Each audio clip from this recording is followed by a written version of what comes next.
Hello friends, welcome to Asmitha's kitchen. இன்றைக்கி நம்ம என்ன பார்க்க போகிறோம் அப்படின்னா பழ பணியாரம் பார்க்க போகிறோம். நல்ல பழங்கள் எடுத்துக்கலாம். ஓகேங்களா, உங்களுக்கு எவ்வளோ தேவையோ அவ்வளோ எடுத்துக்கோங்க. நான் 7 டன்னு போட்டிருக்கேன். ஸோ இது பாருங்கள் ஃப்ரெண்ட்ஸ், நான் எப்படி பழத்தை கரைச்சி வச்சுருக்கேன். நீங்கள் கொடுத்த நம்ம காமிச்ச பழம் எல்லாத்தையுமே நல்லா இப்படி நீங்கள் நல்லா கரைச்சி வச்சுக்கோங்க. புருடு இல்லாத மாதிரி மேக்ஸிமம் எவ்வளோ கரைக்க முடியுமோ கரைச்சிக்கலாம். ஈஸி தான், ஏன்னா ஆல்ரெடி நல்லா பழுத்திருக்கு இல்லைங்களா, அதனால் நல்லா கரைஞ்சி வந்துடும். ஸோ இது கூட நம்ம என்ன பண்ணணும் அப்படின்னு பார்த்தீங்கன்னா, சர்க்கரையும்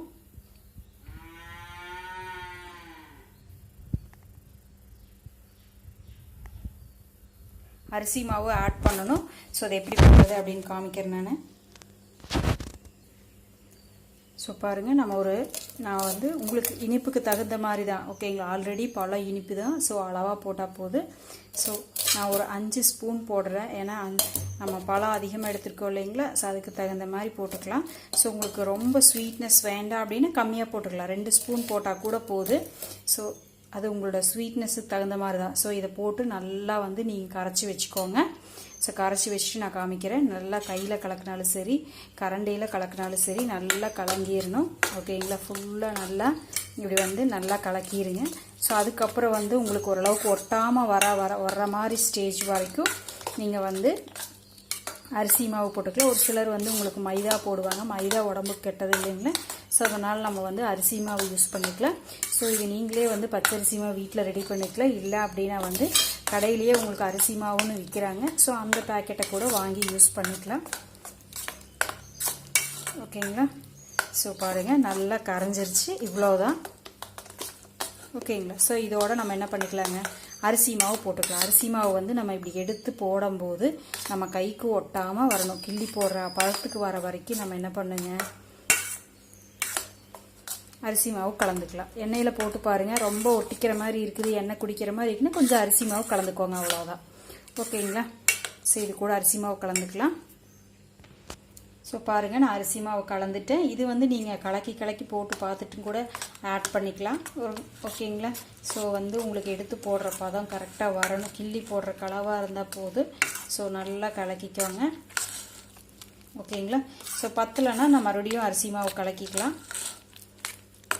ஸோ இப்படி எடுத்து போடும்போது உங்களுக்கு ஒட்டாமல் வரணும் கையில், அந்த அளவுக்கு கலக்கணும். ஓகேங்களா, இப்போ நான் கையில் கலக்கி விட்டுட்டு உங்களுக்கு காமிக்கிறேன்.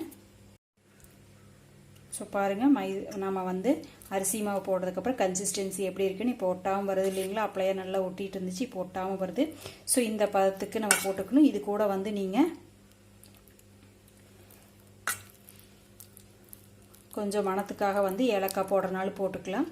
ஓகேங்களா, ஸோ ஒரு 5 மினிட்ஸ் இது அப்படியே வச்சுட்டு அடுப்பில் எண்ணெயை காய வைக்க ஆரம்பித்தா சரியாக இருக்கும். ஓகேங்க, ஒரு கடாயில் எண்ணெய் ஊற்றி காய வைங்க. அதுக்குள்ளே இது சரியாக கொஞ்சம் நல்லா பைண்டாக இருக்கும். அப்போ போட்டு எடுக்கிறதுக்கு கரெக்டாக இருக்கும். ஸோ பார்த்துக்கோங்க, 5 மினிட்ஸ் கழிச்சிட்டேன். இப்போ பாருங்கள், இப்படி கிள்ளி போடுறதுக்கு வர்ற மாதிரி இருக்கணும், அப்போ நல்லாயிருக்கும். ஓகேங்களா, ஸோ எண்ணெய் கொதிச்சிருச்சு பாருங்கள். சிம்மில் வச்சுக்கோங்க போடும்போது.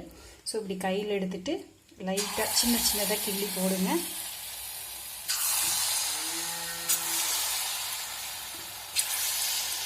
எண்ணெய் அளவளவாகவே ஊற்றி யூஸ் பண்ணிக்கோங்க. போட்டு முடிக்க வரைக்கும் சிம்மில் வச்சுக்கோங்க, இல்லைன்னா ஹீட்டு உங்களுக்கு கைக்கு வரும்.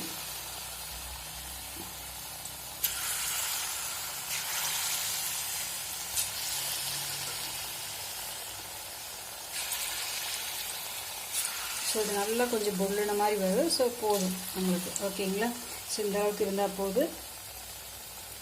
ஸோ பக்கத்துலேயே என்ன பண்ணுறீங்க அப்படின்னா ஒரு டிஷ்யூ பேப்பர் எடுத்துக்கோங்க. நியூஸ் பேப்பர் எடுத்துக்காதீங்க, அது ரொம்ப உடம்புக்கு கெட்டது. ஓகேங்களா, அந்த நியூஸ் பேப்பர் எழுத்தெல்லாம் இருக்குது இல்லைங்களா, அதில் இருக்கிற கெமிக்கல்ஸ் எல்லாம் இந்த ஃபுட்டில் ஒட்டிடும். நம்ம எது சுட்டு போடுறோமோ அதில் ஒட்டிடும். ஸோ அதனால் ஒயிட் டிஷ்யூ பேப்பர் எடுத்துக்கோங்க. அது ஒரு பேக்கெட்டே 50 ருபீஸ் தான், நம்மளுக்கு ஒரு வருஷத்துக்கே வரும்.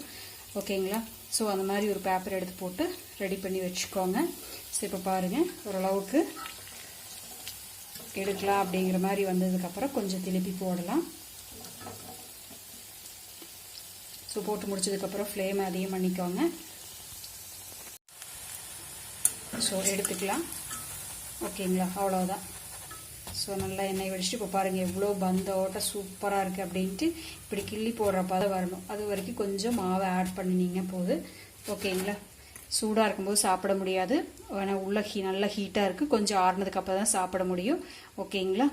உங்களுக்கு இந்த வீடியோ பிடிச்சதுன்னா உங்களோட சாப்பிட்டு பார்த்துட்டு செஞ்சு பார்த்துட்டு கமெண்ட் பண்ணுங்கள். உங்களோட ஃப்ரெண்ட்ஸுக்கு ஷேர் பண்ணுங்கள். தேங்க்யூ ஃபார் வாட்சிங். Have a happy day.